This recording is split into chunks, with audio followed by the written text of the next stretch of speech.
ये बड़ी खबर आपको बता दें, लेबनान में इजरायली सेना का भीषण हमला हुआ है। लेबनान में इजराइल पर फास्फोरस बम से हमले का आरोप भी है। ये बड़ी खबर आपको बता रहा है। हालांकि आपको जानकारी दें कि युद्ध में फास्फोरस बम का इस्तेमाल नहीं होता, लेकिन इस बीच इजराइल ने कई बार इसका इस्तेमाल किया है। और जैसा कि हम आपको लगातार शुरुआत से बता रहे हैं कि इजराइल का भी एकमात्र मकसद यही है कि आखिर हिजबुल्लाह को कैसे खत्म करना है, तबाह करना है, बर्बाद करना है। तो ये आरोप इजराइल पर लग रहे हैं। हालांकि इजराइल की ओर से इन आरोपों को लेकर अभी तक कोई जानकारी या कोई इस तरीके का बयान नहीं है कि उसने फास्फोरस बम का इस्तेमाल किया गया है, लेकिन ये आरोप इजराइल पर लग रहे हैं। लेबनान में इजरायली सेना ग्राउंड ऑपरेशन में जुट गई है और इसी से जुड़ी हुई एक ग्राउंड रिपोर्ट आपको दिखाते हैं कि वहां पर क्या हालात हैं।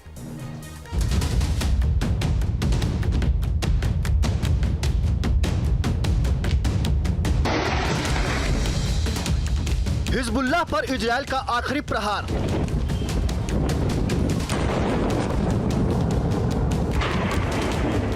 हिजबुल्लाह के संपूर्ण विनाश का अभियान।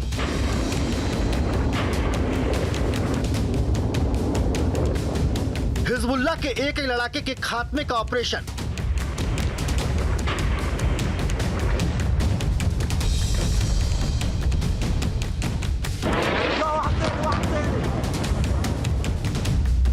लेबनान की जमीन पर आमने सामने का युद्ध।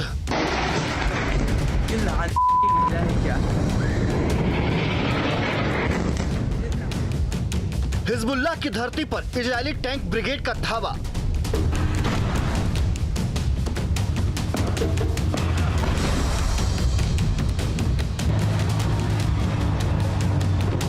इजरायली सेना लेबनान की धरती पर उतर चुकी है। इजरायली सेना ने लेबनान में ग्राउंड बैटल भी शुरू कर दिया है। हिजबुल्लाह की बची खुची ताकत को दफन करने के लिए इजरायल ने ग्राउंड अटैक शुरू कर दिए हैं। इजरायली सेना बॉर्डर क्रॉस कर दक्षिणी लेबनान के अंदर तक पहुंच चुकी है। हिजबुल्लाह के लड़ाकों की तलाश शुरू कर दी है।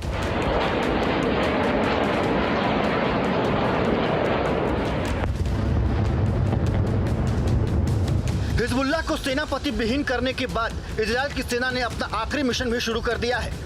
इजरायल के मार्कवा टैंक दक्षिणी लेबनान में पहुंचना शुरू हो गए हैं। ग्राउंड ऑपरेशन के लिए रास्ता बनाने के लिए हैवी आर्टिलरी फायरिंग इजरायली सेना कर रही है।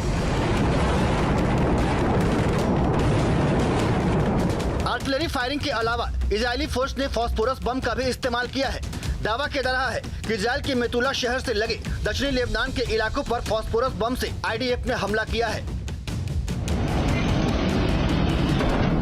इजरायली सेना का यह अभियान अभी दक्षिण लेबनान तक ही सीमित है, लेकिन इजरायल ने बेरूत के दहिया शहर को भी खाली कराने का ऐलान बजा दिया है।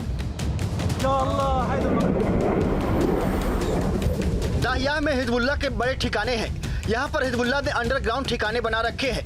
दहिया के रिहायशी इलाकों में हिजबुल्लाह के लड़ाके अभी भी छिपे हुए हैं। इजरायली फोर्स बेरूत से लगे इस इलाके पर लगातार बमों की बारिश कर रही है।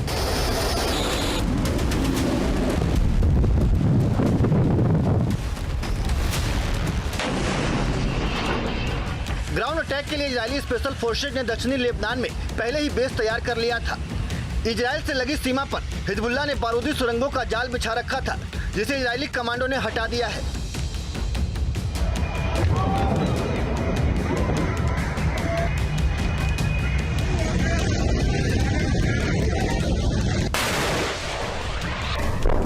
दावा किया जा रहा है कि नसरल्लाह समेत हिजबुल्लाह के ज्यादातर बड़े नेताओं के मारे जाने के बाद से हिजबुल्लाह की ताकत करीब करीब खत्म हो गई है। लीडरशिप के खात्मे के बाद से हिजबुल्लाह के लड़ाके हताश और निराश बताए जा रहे हैं। लेकिन इस बात से इनकार नहीं किया जा सकता कि हिजबुल्लाह के ये लड़ाके किसी कमांडो से कम नहीं हैं। ये लड़ाके वेल ट्रेंड हैं, जो अपनी सरजमी पर आमने सामने की जंग में ज्यादा घातक साबित हो सकते हैं।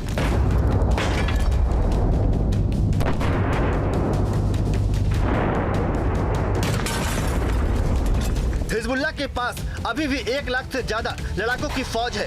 अत्याधुनिक हथियारों से लैस हैं। मिसाइल, रॉकेट, आरपीजी जैसे हथियार अभी भी इनके हथियारों के जखीरे में शामिल है।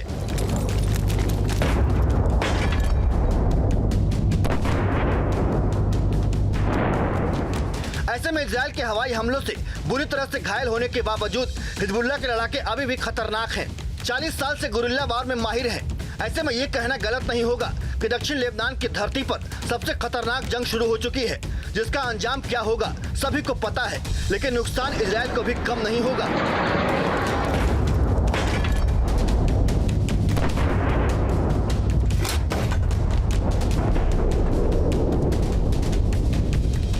News nation.